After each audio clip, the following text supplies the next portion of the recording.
Okay, तो 11th number result क्या कहता है, लेट अस सी कि जो इंटीग्रल पावर होता है किसी भी सिमेट्रिक मैट्रिक्स का, वो भी हमारे पास सिमेट्रिक मैट्रिक्स होता है।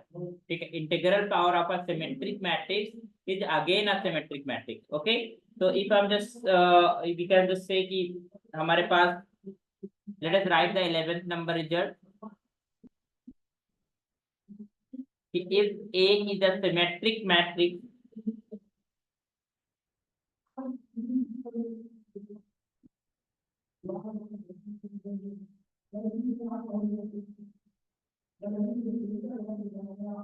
then integral power is again will be a symmetric matrix.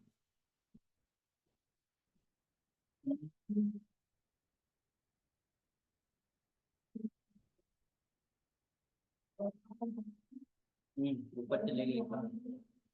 हाँ, तो if A is a symmetric matrix, then its integral power will be again symmetric.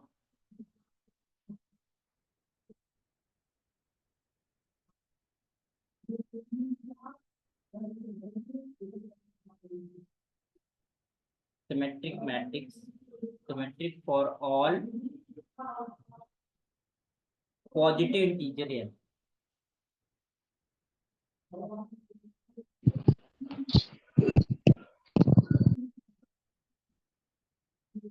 Okay, अच्छा, अब इसको हम देख भी सकते हैं कैसे। इफ वी नो दैट कि a की पावर n है, इसका हमें क्या लेना है, ट्रांसपोज।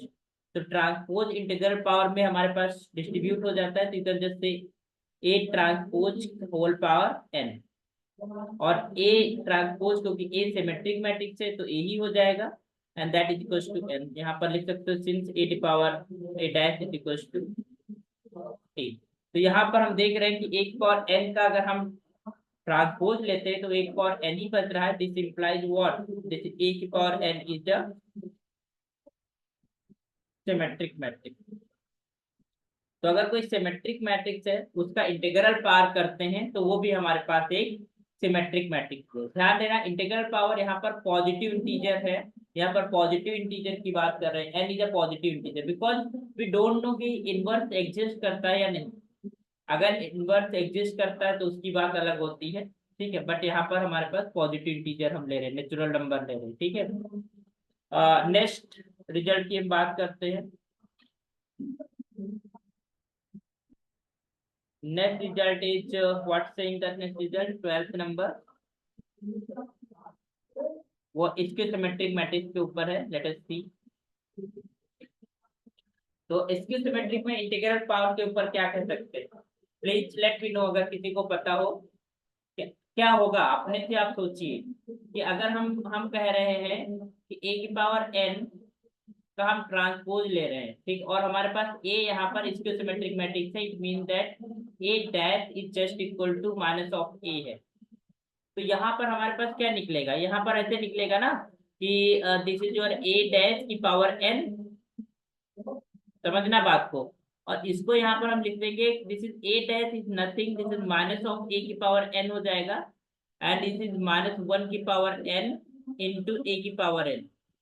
ठीक, तो ये तो ठीक है, ये चीज हमारे पास हो जाएगी। This will be your 1 if n even है, अगर n इवन है तो 1 हो जाएगा। अगर हमारे पास -1 हो जाएगा इफ n इज ऑड, तो इट मीन दैट कि हमारे पास a की पावर जो n का होल ट्रांसपोज है that which equals to a की पावर n वही रहेगा इफ n इवन है, और हमारे पास माइनस का हो जाएगा a की पावर n अगर n हमारे पास ऑड है। तो यहाँ से रिजल्ट क्या बना कि हमारे पास अगर एक इसकी सिमेट्रिक मैट्रिक्स है तो उसकी जो इंटीग्रल पावर है वो हमारे पास सिमेट्रिक होगी इफ n इज इवन, इसको सिमेट्रिक होगी if n is odd. Okay, तो let us write this result कि इसको लिख लेते हैं कि if a is a symmetric matrix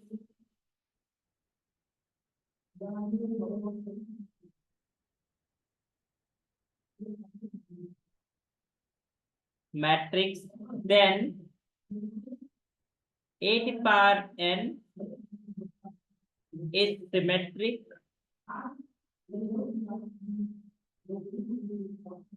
if n is a positive even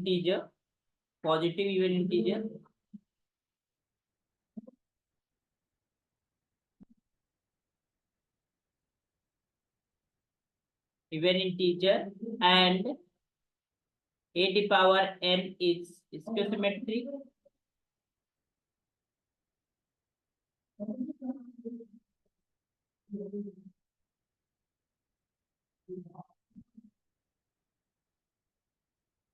if n is positive.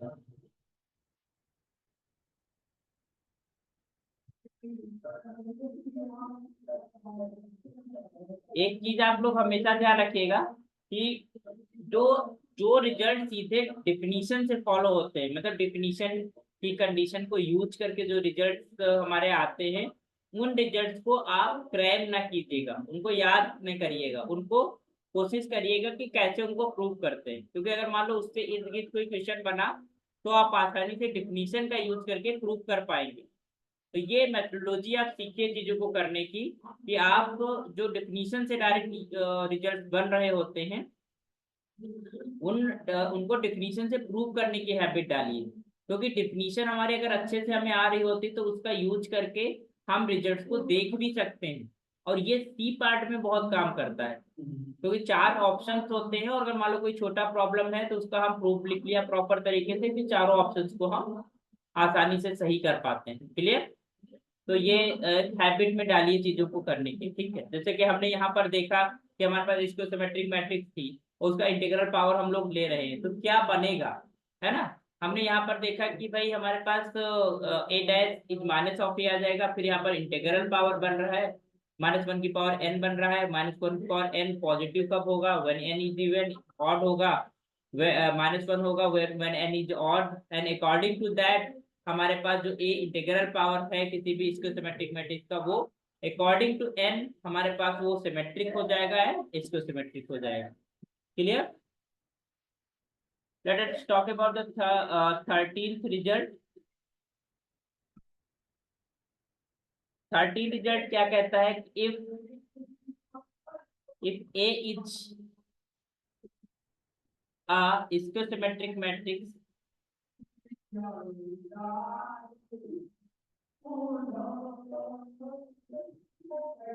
symmetric matrix of order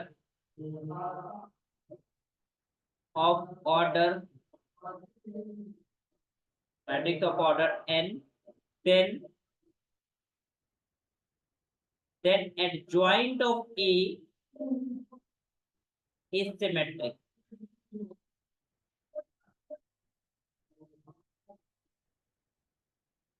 और इसकी symmetric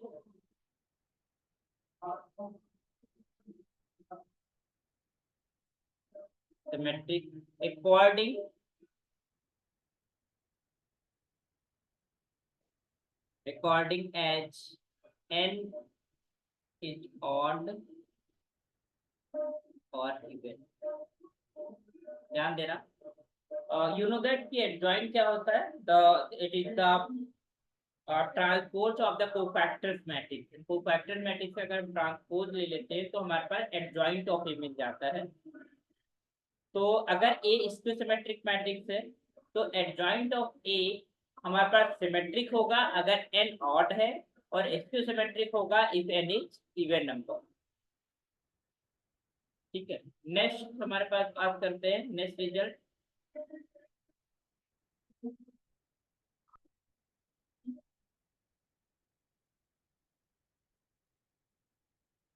determinant,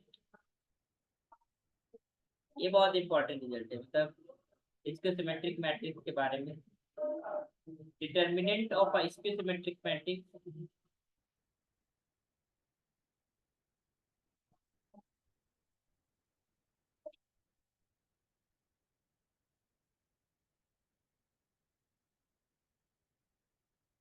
matrix of odd order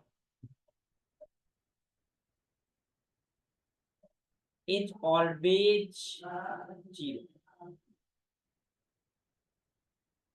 okay, तो अगर इसको सिमेट्रिक मैट्रिक्स है ऑड ऑर्डर की, तो उसका determinant हमेशा 0 होता है। Determinant of a symmetric matrix of odd order is always 0। और अगर हमारे पास इवन ऑर्डर है और all the entries is from integer, सारी इंटीग्रल इंट्रीज है मैट्रिक्स के अंदर, और मैट्रिक्स इवन ऑर्डर की है, तो उसका जो हमारे पास डिटरमिनेंट होता है वो परफेक्ट स्क्वायर हो जाता है। Determinant of, you can just say determinant of a symmetric matrix, symmetric matrix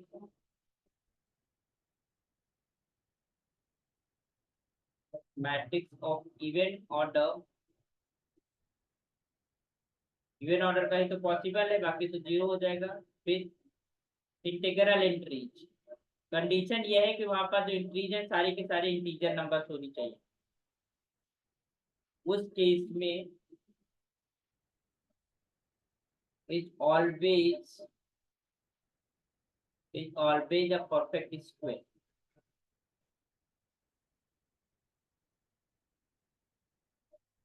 ठीक है, तो हमारे पास अगर हमारे पास कोई स्टेटोमेट्रिक है मैट्रिक्स जिसमें सारी के सारी हमारे पास इंटीग्रल एंट्रीज है और वो इवन डायमेंशन है या कह रहे कोई इवन ऑर्डर की है, तो उस केस में उसका जो भी हमारे पास डिटरमिनेंट निकलेगा वो एक परफेक्ट स्क्वायर मिलेगा, है ना। जैसे कि आपका 1 हो गया, 4 हो गया, है ना, 1 4 9 16, इस तरीके के नंबर हमको मिल सकती है।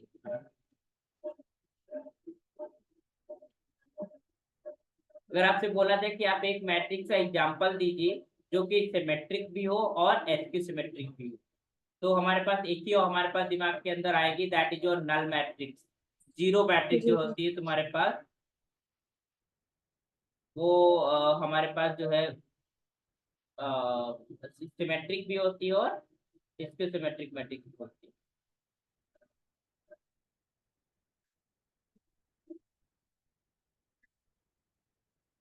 लिख लीजिए, zero matrix is the only option, zero matrix is the only matrix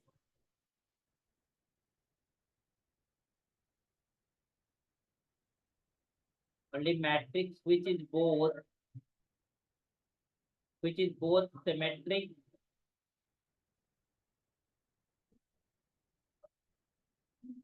symmetric and specific।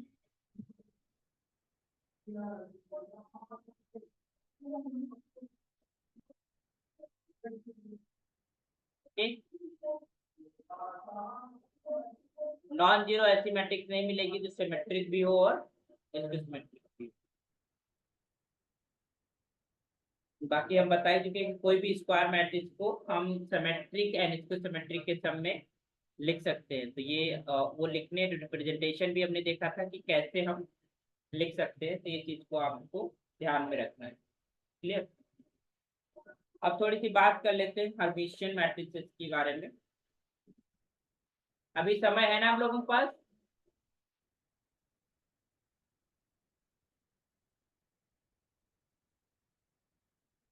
लगेगा भी, इसमें डिस्कस करने में टाइम लगेगा। तो क्या किया जाए?